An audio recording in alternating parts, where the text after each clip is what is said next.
Hey everyone, Joe Soto here, and welcome to the Not Your Average Joe show. We have another Not Your Average Joe with us today. We have the founder, the creator of the franchise building expert, one of the top franchise consultants in the world. And he's on the show today to talk about 5 tips for sustainable business growth. You don't want to miss it. I'll be right back with Don Schin. This is the Not Your Average Joe Show, where each week we bring you sales, marketing, and mindset strategies you need to get to your next level. And now, here's your host, international business mentor, Joe Soto.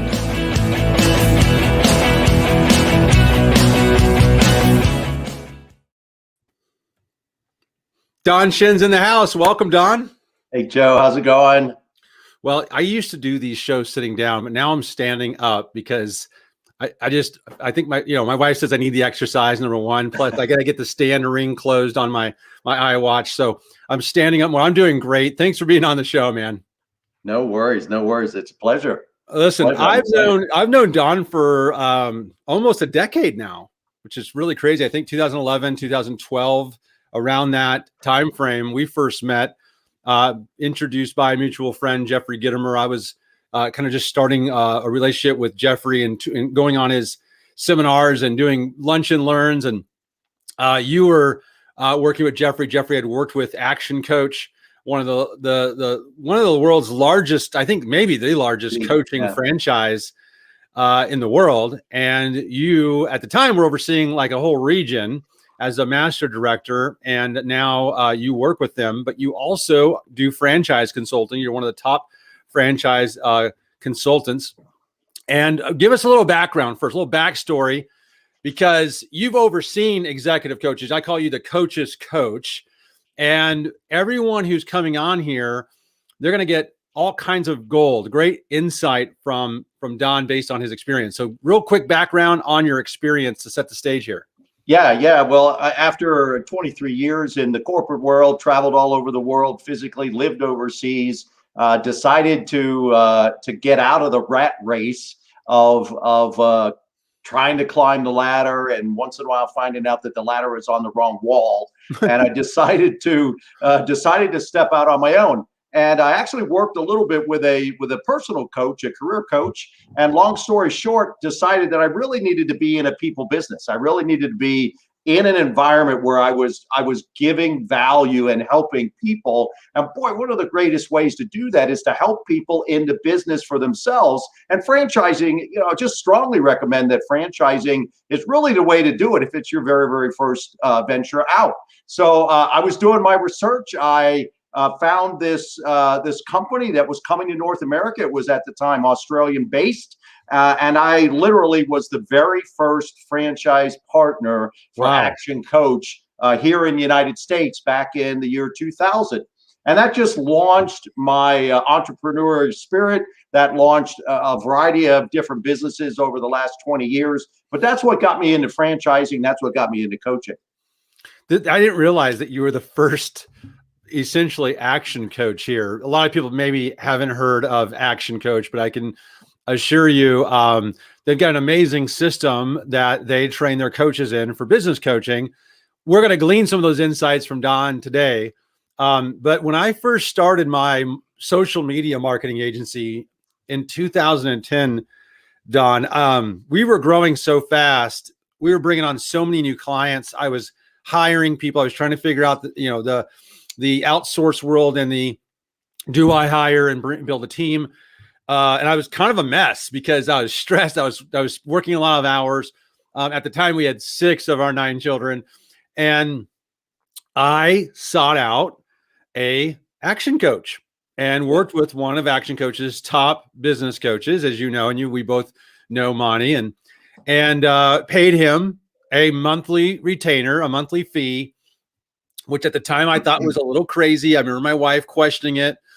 And I said, no, I know I need help. Like, I don't have the operational efficiencies down. I don't have the hiring stuff down, the things that, hey, Justin, hey, Scott, I don't have the the business down, and I was growing fast. So there's more to a business than just marketing and sales. And I'm, obviously heavily focused on sales and marketing. Of course, it's an important piece, especially when you're first getting going. And I wanted my focus to be on marketing and sales, but I also needed to make sure that if I'm going to grow my business, it doesn't fall apart. And that's where you guys come in. So let's start getting into some of these tips. Yeah. And just one real quick point on what you said is, and there's a real myth in coaching. It used to be that people, in fact, even today, to some extent, people believe that your business has to be in trouble. Your business has to be struggling for you to reach out and get a coach. But you were a great example of a booming business, and we're seeing that in today's situations, today's economy, and what's going on in the world. There are a lot of businesses that are coming to Action Coach, coming to coaches that are booming right now, and they've never been at that point, and they're really, really struggling with the growth. And so, anyway, just a quick point I wanted to share with you. That's a great insight, because a lot of the people who might be watching or viewing this now and later listening to the podcast, driving down the road as this gets put on Apple and podcasts and everywhere else, a lot of them are consultants, and they are business coaches, and or they're agency owners, and they're constantly trying to get into the mind of the customer. And this is good insight, because in fact, it's almost the opposite of, if you were to only go after the ones that are struggling, they may not financially be able to retain you. That's so exactly kind of your ideal client is someone who is wanting to grow, or they're in a growth phase and they have a budget to get help and they're aware of it. Right. And so absolutely. For me, I also, this is another thing, I kind of needed a sounding board. Like, my wife could only take so much. I'll go home and vent to my wife about things, but who am I going to talk to about hiring decisions and issues I have when you're a kind of a solopreneur who's then all of a sudden you're the CEO and owner, and you don't have any peers. This is also the value of being in a mastermind group, is that you get around people of like minds like you. But in my case back then, I didn't have that at the time. And even if I did, a business coach works with you on a more granular level.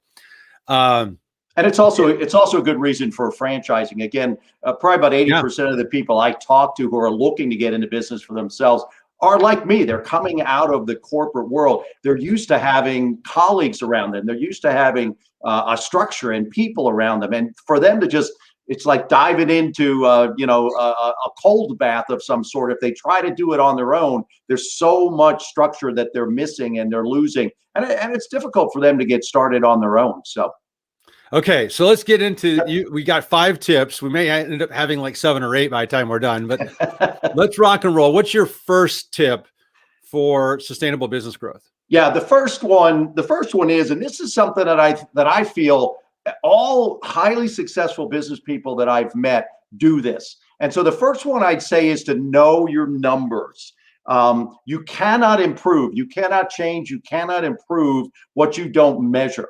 And so consequently, knowing your numbers is extremely important. There are fundamental numbers that you need to know: your sales, your conversion rates, your profitability numbers. But each business is also unique.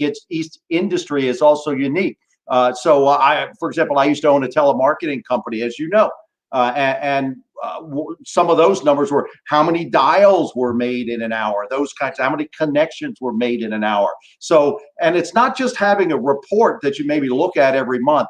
It's really knowing these numbers, having them on the tip of your tongue, always having them in your mind. So I'd say the first one I'd like to share is knowing your numbers. So good. When I meet with new clients and I ask them, what's your current customer acquisition cost, right? And I always say that the more I can get my potential client to say I don't know, probably the more my fee is going to go up, because I'm going to have more work to do.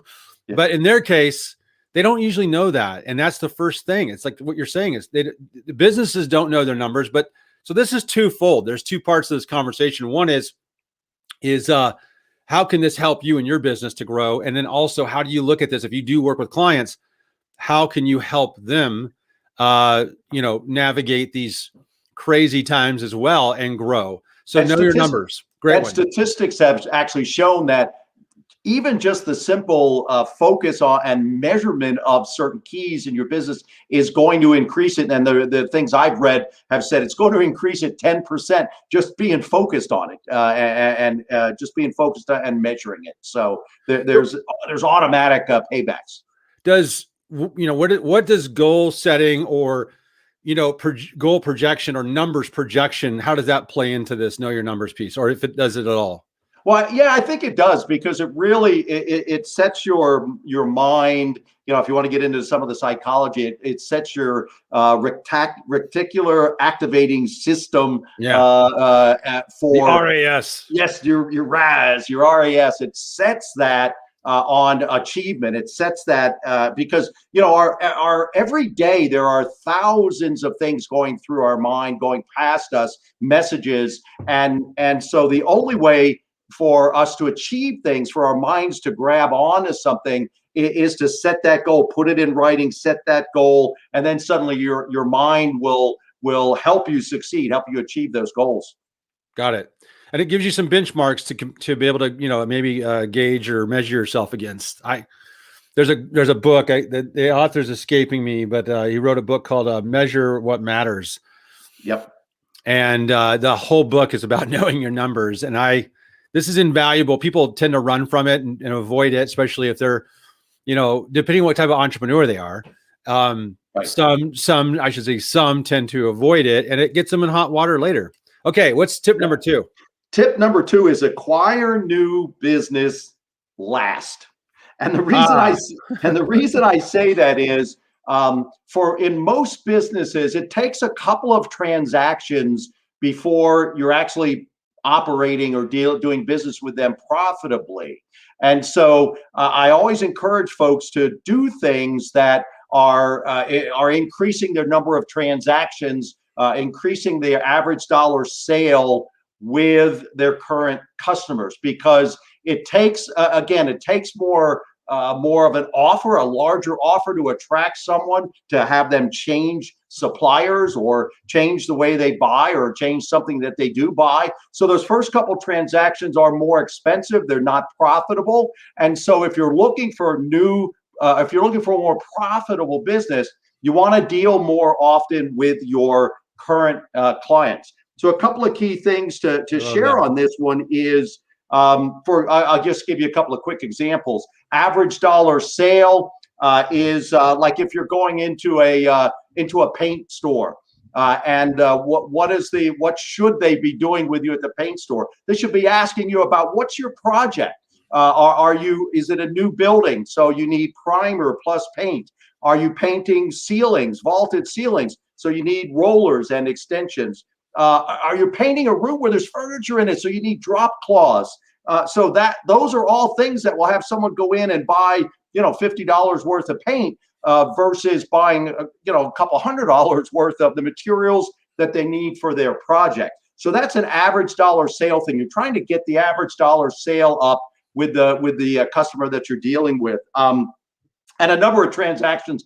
It's an easy one. All of us do it. Anybody that goes to Starbucks or goes to their coffee shop. Believe it or not, I still get my haircut. My haircut stylist, she has a card, and after 12 visits, I get a free one. After 12 visits to the coffee shop, you get a free one.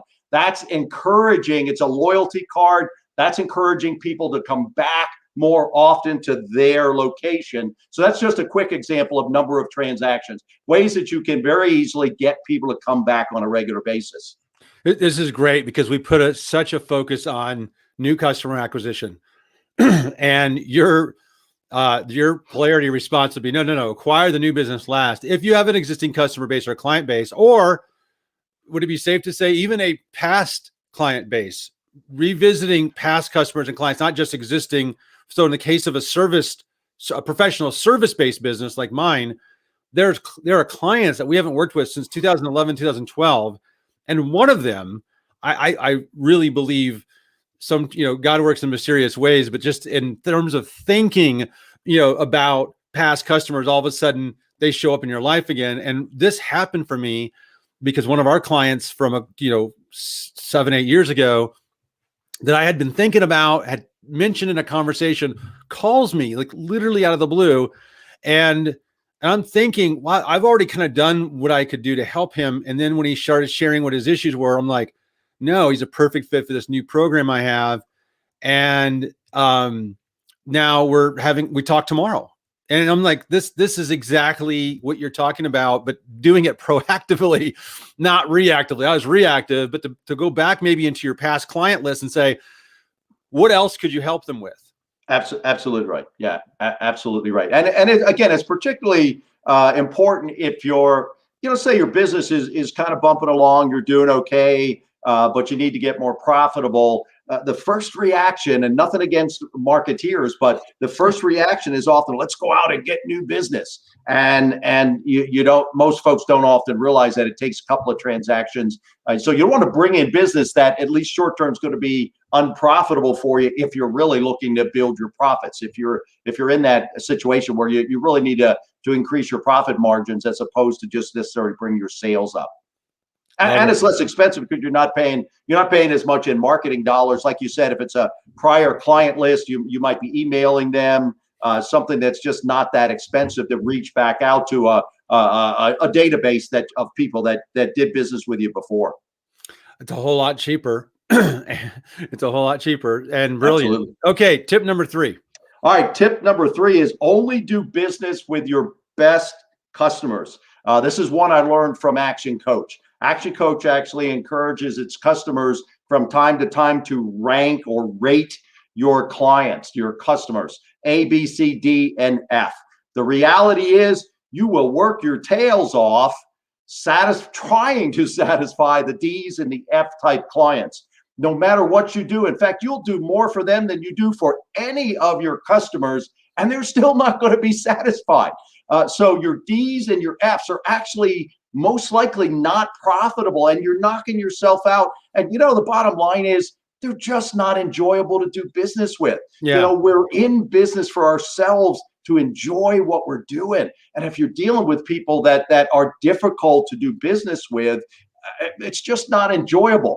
The A's and the B's will be very profitable. They'll take less effort to satisfy. They'll take less effort to delight. So from time to time, you want to look at your customer base and say, these are some ones I need to stop doing business with, and these are some ones I really need to increase my business with. I love this one. I would just add the twist to it, which is only do business with your best ideal clients too, or ideal customers if you don't yet have any. So if you're brand new and is to be very cautious who you take on in the first place. I think it was now a year ago when they were playing football in stadiums with fans. I had a client, it might've been 2 years now. But I had a client that I had just brought on who's from fairly local here within about an hour radius of me. I won't mention what he has, but he had about a $5 million business and had a marketing person full time. And I just kept having the spidey senses go up, like this guy might be really difficult to work with, because in the sales process, he was already making things kind of difficult, which is almost unjust in an unjustified way. And you sometimes go against the grain because you're focused on, well, this is a pretty big deal. This one was a 5-figure retainer and nice little chunk of a change for an extended for the value we're going to give them. And as soon as we got the agreement signed, it was a Thursday, and I was going to the Thursday night football game to see the Dolphins lose to the Ravens, unfortunately, because I'm a Dolphins fan. And I don't forget. And I was out to dinner with my family, and he was already calling and texting repeatedly, and for something that couldn't be addressed until the next day anyway, at all. It was about a promotion that wasn't going to run until the following Monday, but he just wanted his answer right then. And instead, I answered the phone and fired him and said, this already is not going to work. And because it was really a crazy amount of contact. So yeah, I mean, you get to choose who you do business with, and no amount of money is going to make up for the misery somebody might put you through if you're spending time with them. So Absolutely. If you have existing customers and clients, spend time with the ones that make you make you feel good, and then you can do that in return. So I love Absolutely. that. Great tip. Absolutely. All right, Thanks. number 4. These are all Yeah. surprises to me, by the way. I asked Don to come up with these. I sprung it on him with like a day notice. And I know he's got like 398 of these, but I said, can you just come up with 5? So now we're rocking and rolling. Okay. Yeah. And so the next one really ties in, and it is to ask for referrals, or to use referrals as a deliberate marketing strategy, as a deliberate customer acquisition strategy. And there are a couple of key points. It ties into your to the last one I just mentioned, the rating or the ranking of your clients, because you don't want to ask referrals from the D and the F type clients, because who are they going to refer? The exact same type of client. So you want to know your A's and your B's. You want to ask for referrals from those folks. You want to be deliberate about it. But you also, surprisingly, people want to help you. People want to do this, but they don't always sense what's in it for them. And the bottom line in a lot of cases is we have to teach our clients how to give us referrals. And so, for example, particularly if you're in B&B, the reality is if you become a trusted referral source, if you become the type of person that's and business that's always adding value to other businesses and other business people, that's kudos. That's something that you raise your status level in the business community. So giving referrals to people, giving good referrals to people is important, but people don't think of it that way. So we need to educate them on that. And then the other thing is a business that is heavily uses referrals or uses referrals to a certain extent that it's impactful to their business. We can actually share with our customers, well, part of the reasons why you don't see a lot of price increases from us is that we've been able to hold down our pricing because our costs are lower, because we get a lot of referrals. And so again, people relate to the benefit to themselves for giving you the referral. So referrals is a huge, huge strategy if you ask for them from the right people and you teach them how to give you a referral and why it's important to them. I love this. I know people who have very successful agencies, consultancies, coaching businesses that built it off referrals solely. I know businesses and business owners like that have installed referral-based marketing into their business and based and built their business that way. What do you think stops people from asking for referrals? I think that one of the biggest things is they think that they're going to impose upon someone. And again, if they're teaching people why it's important to give them referrals, I think people will not feel imposed upon. They'll understand what they're getting out of it, and they're understanding how they're helping you. So I think it's probably there's just something sometimes uncomfortable about saying, "Hey, Joe, can you give me a referral?" Right. I think that's probably one of the biggest hurdles. I have a method for asking that I think helps alleviate some of that, but and it's very simple. It's just approaching either somebody you've done good work for, or even somebody who's told you no. Like, let's say you're in a sales conversation or sales situation and the person just says it isn't for them, it's not the right timing, whatever. Is the question I teach is, who else should I be talking to that you believe could benefit from what I do and how we serve? And then you don't have to say the word referral. You just say, who else should I be talking to? And I find when you're doing that with somebody who rejected you or somebody who just wasn't the right timing, it's almost like a way out for them and a kind of a scapegoat to have to address the uncomfortableness of telling you no. So they actually quickly give you a referral. And then with existing customers and existing clients, if you ask, they'll tend to give you almost a list. But I find they'll never give you that list. No one ever gives you referrals because they think, like you kind of were alluding to, they kind of think everything's okay with you unless you ask. So you have to be willing to ask. And I find more and more people just don't ask. I'm amazed at how many business people just aren't even asking for the referrals. And as you said, people are wanting to, or people are happy to, or more will go out of their way to help you. And it's interesting, your point about someone you didn't do business with. I think a really, really key point about how you treat your sales process, how you interact with people. Because if they get a bad taste in their mouth about your engagement, or not even your engagement, but the way you engage them through the sales process, well, then you can't ask for that referral. They're going to go, "What are you, crazy? This was a horrible experience." But the ability to ask for referrals and get them will be based on how did they feel? Did they still have a great experience working with you, even though it wasn't the right decision to go forward with you? I like what you said a little earlier about it when you said your way of kind of asking was to pre-frame it with how we keep our costs down, or how we're able to do what we do is because we don't have to spend money on advertising, or we don't put a weighted strategy on that. We work through word of mouth. We work through referrals. You know, who should I be talking to, or who and then what will happen is sometimes these people will, they'll actually make an introduction for you. I found this with doing my show like this. If I get a guest on, a lot of times I'll ask them, who else should be a guest for the show? And then if they have 2 or 3 people top of mind, I'll ask, and I don't know who they are. I'll say, would you mind doing a short, quick, like email intro? And I'll take it from there. And they always, I've never had anyone say, no, I'm not, I think you should do this person, but I'll never introduce you. They all say yes.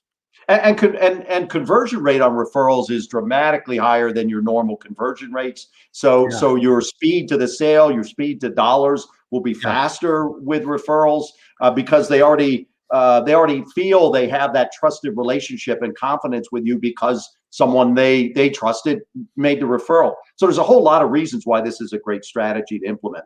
We, for a short time in our agency, 2015, 16, part of 17, we focused a part of our agency on just getting and working with restaurant owners.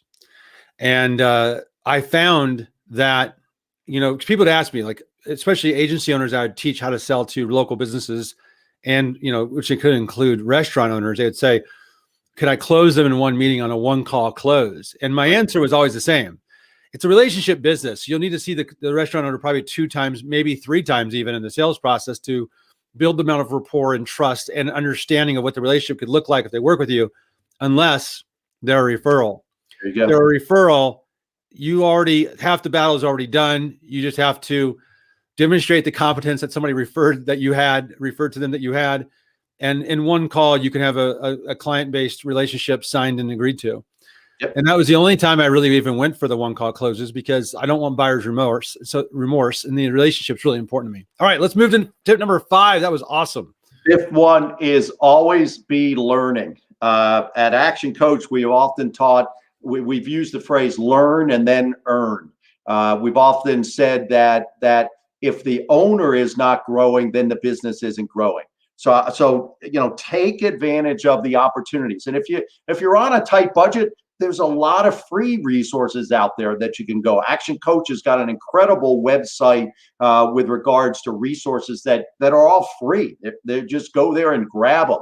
But try to put some money aside to be able to go to some workshops or go to some seminars. Especially now that it's virtual, I think prices have come down, and more stuff's available because it's virtual, so that you don't have to travel to another city or something. You can just jump online. But it's, again, I remember being at an Action Coach conference last year, and we had the top 6 franchise partners on stage in all of North America. And the thing that I saw was one of the common threads was the fact that they took advantage of all of the learning opportunities that they could afford. Whenever they came up, they did them. They took advantage of them. So learn and earn. If you want your business to grow, you have to grow as the owner. I love that. You said if the owner isn't learning, the company business isn't growing. Is that how you said it? If the owner isn't growing, the business isn't growing. Yeah, I love that. I love that. So let's talk a little bit about ways to invest in yourself. Let's talk about a couple favorite books. I always like to ask guests about their favorite books. What's 1 or 2 of your favorite business books or books that you would recommend people pick up, read, consume? take Yeah, notes on. This is always a tough question, because I'm gonna make some people angry that I didn't remember their books because it was years ago maybe Okay. that I read their books. But the couple of books that I've just read in the last 3 months or so. One was Sales EQ by Jeb Blount. Okay. Jeb was again at an Action Coach conference. Jeb was a keynote speaker at one of our conferences. The second book that I've read is Fanatical Prospecting. Yeah, by him. Incredible book. It's just anybody that sells, or anyone who is an owner of a business that has to be selling or has salespeople. This Fanatical Prospecting was incredible. Just a mindset shift almost to be constantly focused on filling your pipeline. And if you fail for a month, then guess what? You're going to have a month where your sales go down as well. So those are a couple of the ones. Of course, Jeffrey Gitomer's, all of Jeffrey's books, the Yes book, the Sales Bible. Those are just books that I go over and over and over. And just a real quick one, which is a really wild, crazy one, but Wallace D. Wattles, The Science of Getting Rich. That book just popped up on something else I was reading. Incredible book. I think you can only get it used nowadays. I don't think it's in print anymore. But Wallace D. Wattles, The Science of Getting Rich, is incredible. Such a great book, and an easier, shorter read than Think and Grow Rich. And along those lines, but powerful. I love that book. I don't have Sales EQ. I feel like I have every book in the world because I have an Amazon package. It comes almost every day with a book in it. I don't have that one. I do have Fanatical Prospecting, but I'm excited to grab Sales EQ. So I'll throw in a couple recent ones that I read. This is the 12-week year by Brian Moran, and it looks like Michael Lennington. But this is you can see it's a New York Times bestseller, and yet a lot of people haven't even heard of it. Get more done in 12 weeks than most people get done in 12 months. It's really interesting how they condense it. And I know you guys do something similar with Action Coach, which is like these 90-day sprints. Yeah, absolutely. Yeah, we call it the 90-day planning process. We work with a business owner to develop a 3-year plan, and then we look back and we say, okay, after 1 year, where would we have to be to reach that 3-year threshold? And then, of course, every 90 days, we're saying, what do we have to do in the next 90 days in order to reach our annual goal? So, this 12-week concept is brilliant. I have one other book to show you. Okay, yeah. I'm going to step away just one quick second. Let's do it, and I'll mention this one real quick. I'll bring you back. So I have also, and I recommend this one since it's so big. I'll take up the whole screen here. Scaling Up by Vern Harnish. Vern wrote also The Rockefeller Habits, which is really good. The Rockefeller Habits was one of the first books Monty suggested I read, by the way, when he was my business coach. And it gave me like the primer to scaling up, which is really about, it says how a few companies make it and why the rest don't. And it mainly comes down to planning and being purposeful with all areas of your business and strategic. And it's also written in a way that even somebody like myself with a little bit of ADHD and the right brain, it helped. I can still do it. I can still tackle the exercises. So I would encourage you'd look into Vern Harnish's books. He owns. Yeah, and I think don't they have the one-page plan or two? The one-page strategic plan. The one-page strategic plan. I love that. Okay. Yes, I have it. That was next. To my left. Yeah, there you go. You beat me to it. Got to do a little self-promotion, Jeff. No, so Don wrote. Sorry, Don. I'll talk for you here. Don wrote a book called How Can You Relate? He also has a companion devotional, I guess, goes to it because there's a lot of faith-based principles in the book and it's really around human relations, which, by the way, my bachelor's degree from William Penn University it's psychology, because I took every psychology class the college offered, but they actually coined the term, or not coined it, they termed it, instead of psychology, they called it human relations, because they had a slant on humanistic psychology, and so they called it human relations. So I love the term human relations because that's what my degree is in, and your book encompasses it. So talk a little bit about the book. Yeah, what I did was I looked at years that I felt were my most successful years, not just in business or wealth building, but in life. When I felt overall these were my most successful years, and I went back and looked at and analyzed why was this, and what I determined was that the quality of my relationships, I was very, very deliberate about key relationships, and that just really made it a holistically successful year. And so that's what I do in the book. I outline all of the types of relationships that I feel we need to live more holistically, to live more on purpose, to live with greater focus, and just again overall a more successful life. And that's what the book's about. Awesome. So how can people find out more about Don Schin and kind of just connect to your world? Yeah, I'd say the best way is to we just kind of redesigned our website, franchisebuildingexpert.com. Reach out on there. The contact us will come into me. That's probably the best way to get me at this point. And again, background wise, certainly my expertise, particularly as I introduce myself, being the very, very first franchise partner in the United States for a global franchise. That's a really, really unique experience. So businesses or businesses that are thinking about franchising, or businesses that are already franchised, or any small businesses, I understand what it's like to start when there's no market presence, there's nobody else around me. But then again, Action Coach today, as I'm a part of the leadership team, 1,000 franchise partners in 75 countries, 20 years later, and my Fortune 200 sized business experience, I understand what it looks like to have a really large company and work in a larger setting. So I can go from 0 to 50, so to speak, pretty quickly in either small business or in the franchising world. Awesome. Don, thanks so much for being here, man. This has been awesome. The 5 tips you gave us were great. The book recommendations were terrific, and I can't thank you enough. I'm really appreciative. I'm so happy we're connected again, and we're back in each other's lives, and going to be working on some really cool things together. And for everybody who's listening, if you missed the 5 tips, go back and I took notes. I took pages of notes here. I normally have my notebook out, and I left it on my desk across from me. And so I grabbed my paper and pen, because I always catch myself taking great notes from you. Thanks, Don. I appreciate it. Yeah, my pleasure. Everyone, I'll see you next time on the Not Your Average Joe Show. Make sure you connect with Don Schin. He's on Facebook and he's on LinkedIn as well.